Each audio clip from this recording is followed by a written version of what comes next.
नरेंद्र मोदी।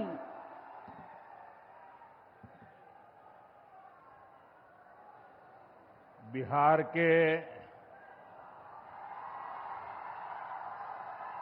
स्वाभिमानी और मेहनती भाई बहन, आप सभी के प्रणाम। बिहार के राज्यपाल श्रीमान आरिफ मोहम्मद खान जी, हमारे लोकप्रिय मुख्यमंत्री श्री नीतीश कुमार जी, केंद्रीय मंत्रिमंडल में मेरे साथी श्री जीतन राम मांझी जी, ललन सिंह जी, गिरिराज सिंह जी, चिराग पासवान जी, नित्यानंद राय जी, सतीश चंद्र दुबे जी, राजभूषण चौधरी जी, राज्य के उप मुख्यमंत्री श्री सम्राट चौधरी जी, विजय कुमार सिन्हा जी, उपस्थित अन्य मंत्रीगण, जनप्रतिनिधिगण और बिहार के मेरे प्यारे भाइयों और बहनों, आज मुझे इस पवित्र भूमि पर बिहार के विकास को नई गति देने का सौभाग्य मिला है। यहां करीब करीब 50,000 करोड़ रुपए से ज्यादा की परियोजनाओं का लोकार्पण और शिलान्यास हुआ है। आप सब बड़ी संख्या में हमें आशीर्वाद देने आए हैं। आपका ये स्नेह, बिहार का ये प्यार, मैं इसे हमेशा सर आंखों पर रखता हूं। और आज बिहार में इतनी बड़ी तादाद में माताओं बहनों का आना, ये अपने आप में बिहार के मेरे इतने कार्यक्रमों की ये सबसे बड़ी शानदार घटना है। मैं माताओं बहनों को विशेष प्रणाम करता हूं। मैं आप सभी जनता जनार्दन का हृदय से आभार व्यक्त करता हूं। साथियों, सासाराम की इस धरती के तो नाम में भी राम है। सासाराम, सासाराम के लोग जानते हैं भगवान राम और उनके कुल की रीति क्या थी। प्राण जाए पर वचन न जाई, यानी जो वचन एक बार दे दिया वो पूरा होकर के ही रहता है। प्रभु श्री राम की ये रीति अब नए भारत की नीति बन गई है। अभी पहलगाम में जम्मू कश्मीर में आतंकी हमला हुआ था। हमारे कितने निर्दोष नागरिक मारे गए। इस जघन्य आतंकी हमले के बाद, एक दिन के बाद मैं बिहार आया था और मैंने बिहार की धरती से देश को वादा किया था, वचन दिया था, बिहार की धरती पर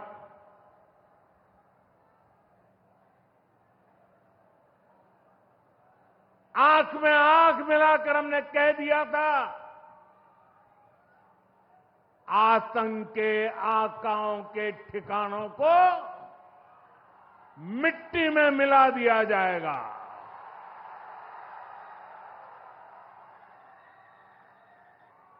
बिहार की धरती पर मैंने कहा था, उन्हें कल्पना से भी बड़ी सजा होगी। आज जब मैं बिहार आया हूं तो अपने वचन पूरा करने के बाद आया हूं। जिन लोगों ने पाकिस्तान में बैठकर हमारी बहनों का सिंदूर उजाड़ा था, हमारी सेना ने उनके ठिकानों को खंडहर में बदल दिया है। भारत की बेटियों के सिंदूर की शक्ति क्या होती है, ये पाकिस्तान ने भी देखा और दुनिया ने भी देखा। जिस पाकिस्तानी सेना की छत्र छाया में आतंकी खुद को सुरक्षित मानते थे, हमारी सेनाओं ने एक ही झटके में उनको भी घुटनों पर ला दिया। पाकिस्तान के एयरबेस, उनके सैन्य ठिकाने हमने कुछ ही मिनट में तबाह कर दिए। ये नया भारत है, ये नए भारत की ताकत है। बिहार के मेरे प्यारे भाइयों बहनों, ये हमारा बिहार वीर कंवर सिंह जी की धरती है।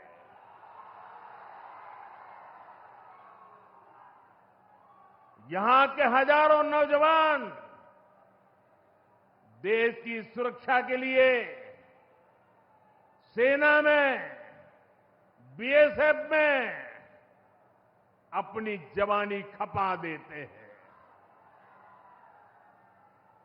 ऑपरेशन सिंदूर में दुनिया ने हमारी बीएसएफ का भी अभूतपूर्व पराक्रम और अदम्य साहस देखा है। हमारी सीमाओं पर तैनात बीएसएफ के जाबाज सुरक्षा की अभेद चट्टान है। मां भारती की रक्षा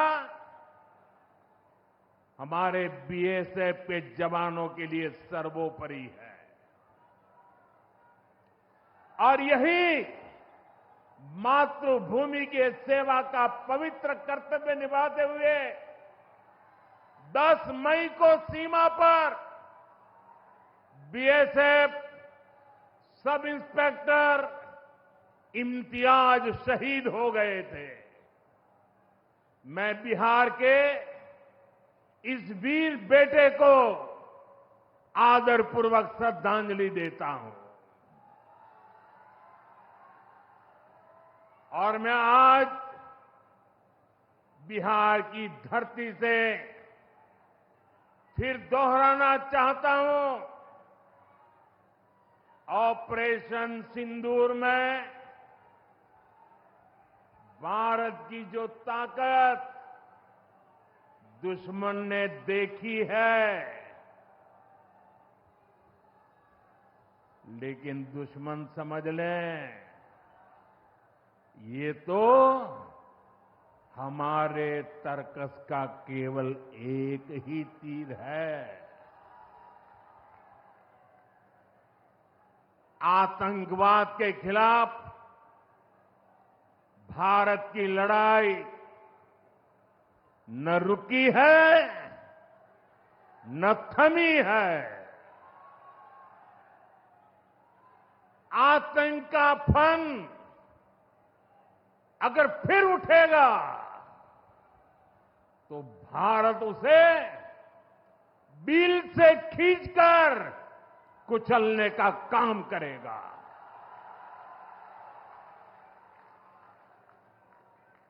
साथियों, हमारी लड़ाई देश के हर दुश्मन से है, फिर वो चाहे सीमा पार हो या देश के भीतर हो। बीते वर्षों में हमने हिंसा और अशांति फैलाने वालों का कैसे खात्मा किया है, बिहार के लोग इसके साक्षी हैं।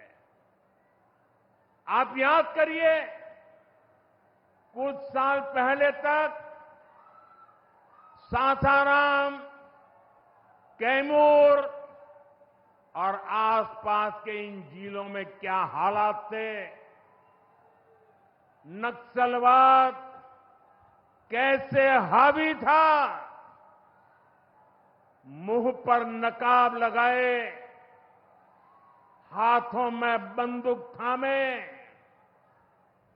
नक्सली कब कहां सड़कों पर निकल आए, हर किसी को ये खौफ रहता था। सरकारी योजना आती थी पर नागरिकों तक पहुंचती ही नहीं थी। नक्सल प्रभावित गांव में न तो अस्पताल होता था,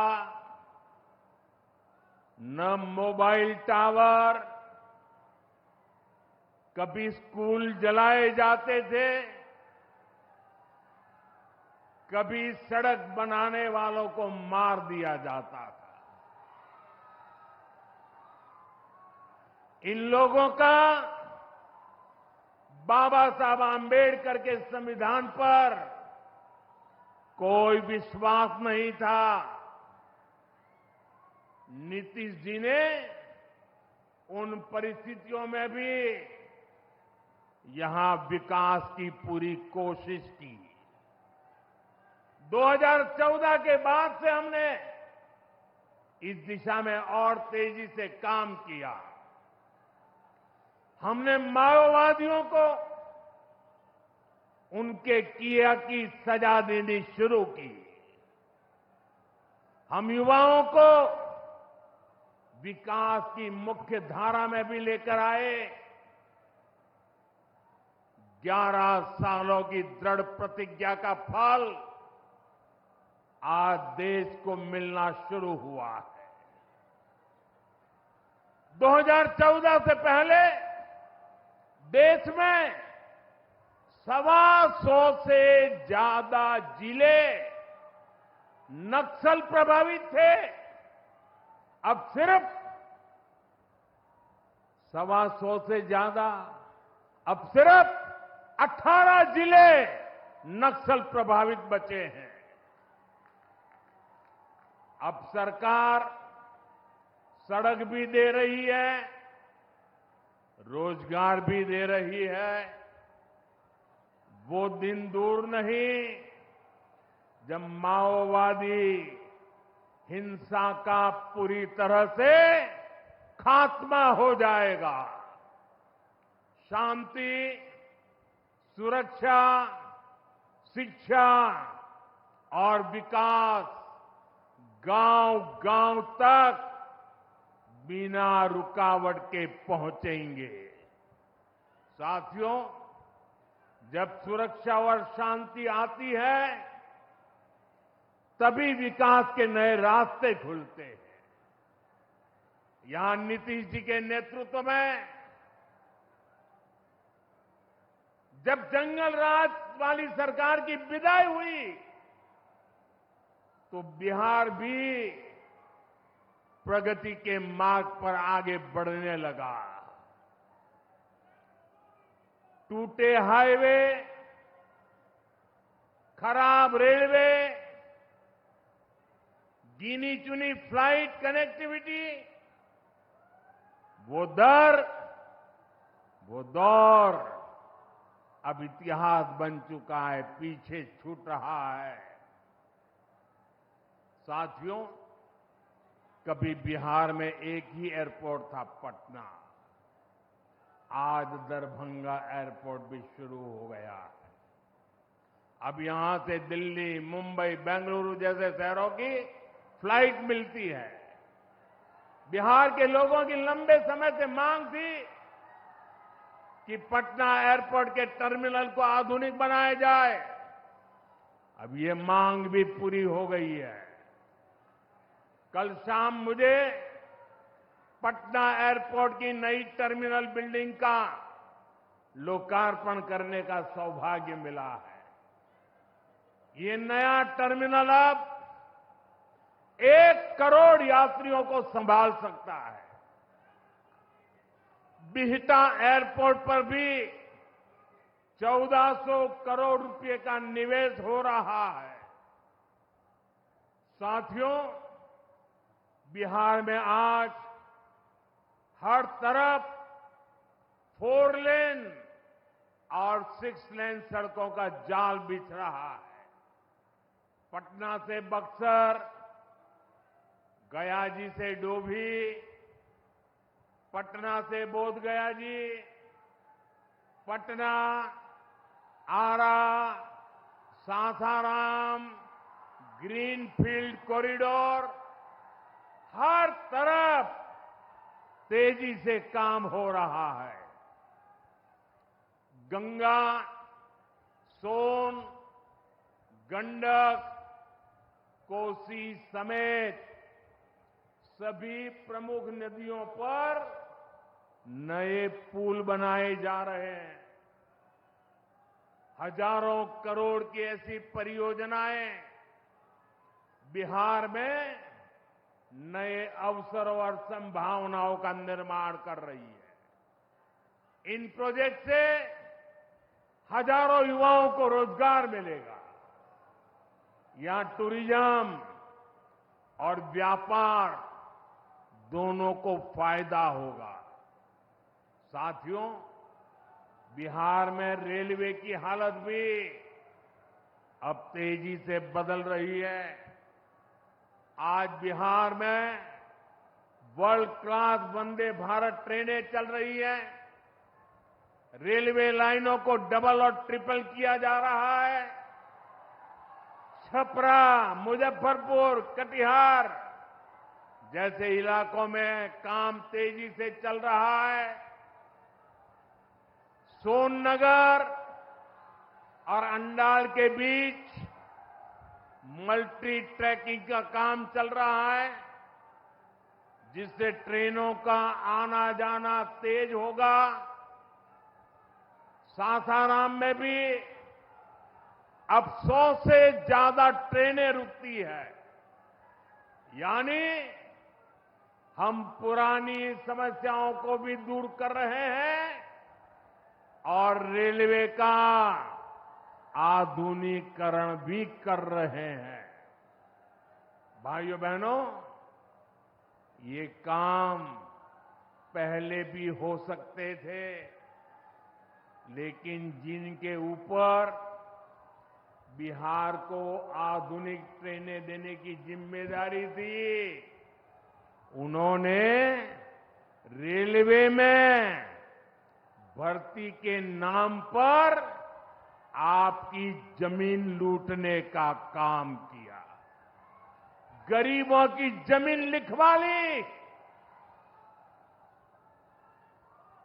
सामाजिक न्याय की उनकी यही तरीके थे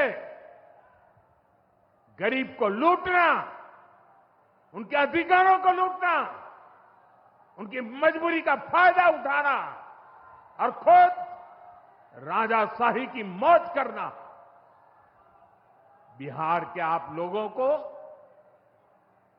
जंगल राज वालों के झूठ और धोखे, उससे आगे भी सावधान रहना बहुत जरूरी है। साथियों, बिजली के बिना विकास अधूरा है। जब बिजली होती है तो औद्योगिक विकास होता है। जब बिजली होती है तो जीवन आसान होता है। और 21वीं सदी तो टेक्नोलॉजी से दौड़ने वाली सदी है। इसलिए डगर डगर पर बिजली की जरूरत रहने वाली है। बीते वर्षों में बिहार में बिजली उत्पादन पर बहुत जोर दिया गया है। आज बिहार में बिजली की खपत 10 साल पहले से 4 गुना हो गई है। नबीनगर में एनटीपीसी का बड़ा पावर प्रोजेक्ट बन रहा है। इस पर 30,000 करोड़ रुपया खर्च किए जाएंगे।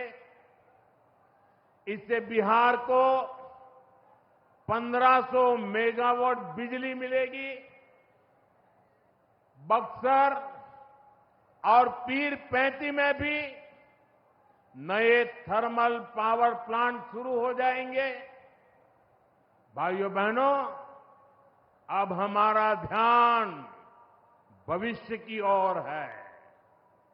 हमें बिहार को ग्रीन एनर्जी की ओर लेकर जाना है और इसलिए कजरा में सोलर पार्क का निर्माण भी हो रहा है। पीएम कुसुम योजना के तहत सौर ऊर्जा से किसानों को कमाई के विकल्प दिए जा रहे हैं। रिन्यूएबल एग्रीकल्चर फीडर से खेतों को बिजली मिल रही है। हमारे इन प्रयासों का असर है कि यहां के लोगों का जीवन बेहतर हुआ है।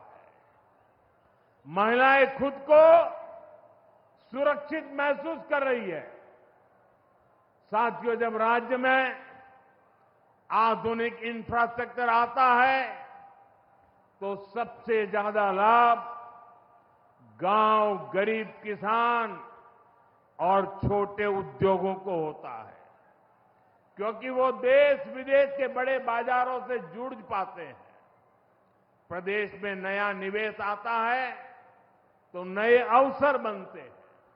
आप देखिए, पिछले साल हुई बिहार बिजनेस समिट में बड़ी संख्या में कंपनियां यहां निवेश के लिए आगे आई।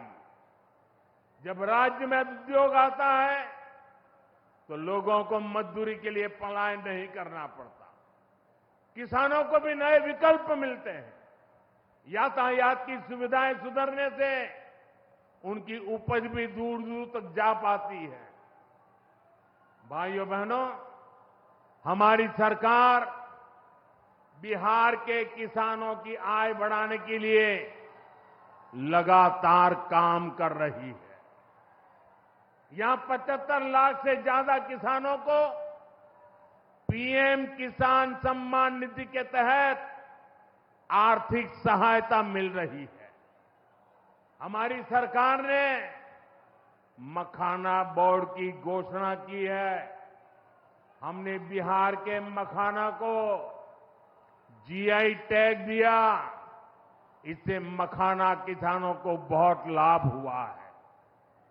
इस साल के बजट में हमने बिहार में फूड प्रोसेसिंग के लिए नेशनल इंस्टीट्यूट का भी ऐलान किया है।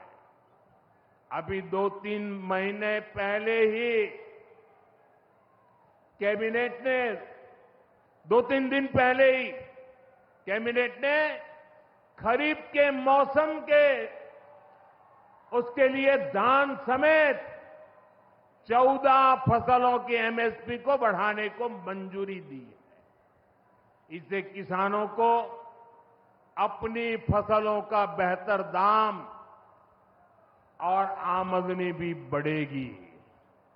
साथियों, जिन लोगों ने बिहार को सबसे ज्यादा ठगा, जिनके दौर में बिहार के गरीब और वंचित तबके को बिहार छोड़कर जाना पड़ा, आज वही लोग सत्ता पाने के लिए सामाजिक न्याय का झूठ बोल रहे हैं। दशकों तक बिहार के दलित, पिछड़ों और आदिवासियों के पास शौचालय तक नहीं था। दशकों तक हमारे इन भाई बहनों के पास बैंक में खाता नहीं था। उन्होंने बैंकों में उनके लिए तो एंट्री बंद थी, दरवाजे तक भी घुसने नहीं दिया जाता था। दलित और पिछड़ा वर्ग के ही सबसे ज्यादा लोग झुग्गी झोपड़ी में जीवन गुजारा करते थे। उनके पास पक्का घर तक नहीं था, वे बेघर थे। करोड़ों लोगों के सर पर छत तक नहीं थी। मैं आपसे पूछता हूं, बिहार के लोगों की ये दुर्दशा, ये पीड़ा, ये तकलीफ, क्या ये कांग्रेस और आरजेडी का, क्या यही सामाजिक न्याय था? गरीबों को इस प्रकार से मजबूरी में जीने के लिए सारी नीतियां बनाने के आदी लोग।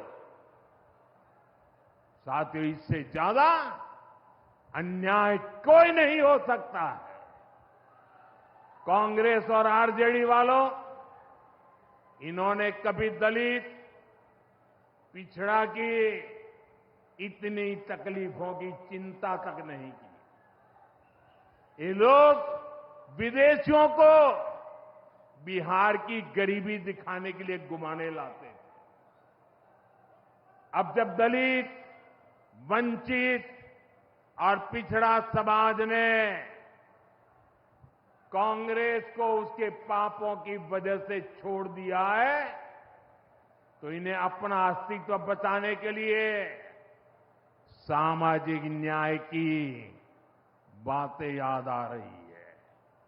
भाइयों बहनों, बिहार में और देश में सामाजिक न्याय का नया सवेरा एनडीए के दौर में दिखा है। हमने गरीब तक जीवन से जुड़ी मूलभूत सुविधाएं पहुंचाई है।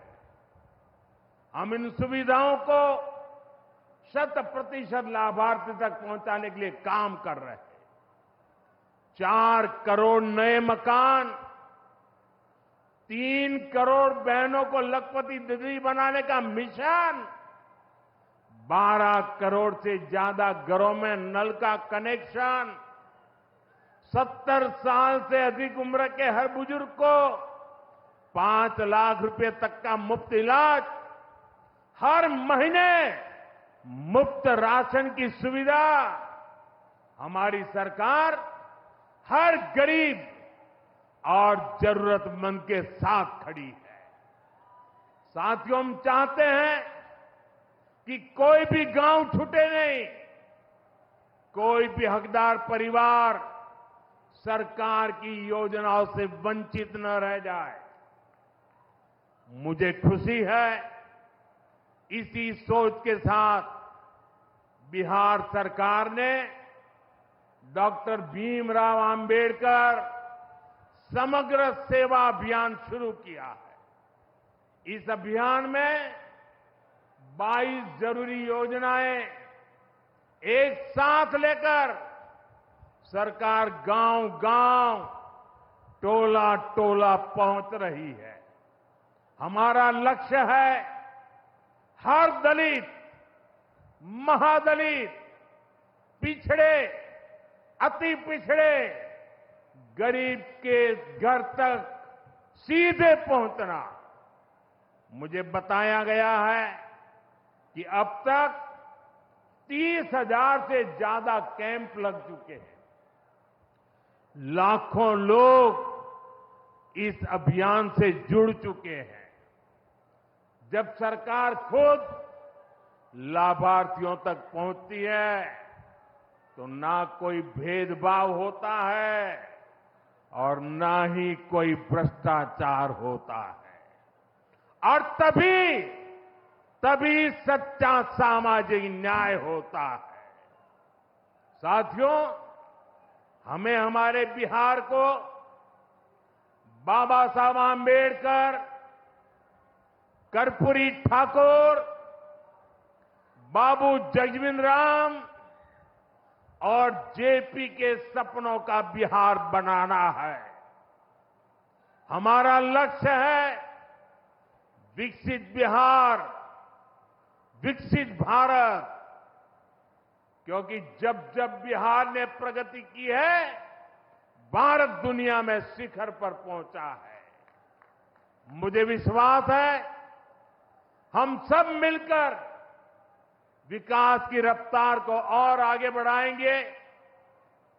मैं एक बार फिर आप सबको इन विकास कार्यों के लिए बहुत बहुत बधाई देता हूं। मेरे साथ दोनों हाथ ऊपर करके मुट्ठी बंद करके बोलिए, भारत माता की। आवाज दूर दूर तक पहुंचनी चाहिए। सीमा पर खड़े हमारे जवान का सीना चौड़ा हो जाना चाहिए। भारत माता की, भारत माता की, भारत माता की। बहुत बहुत धन्यवाद।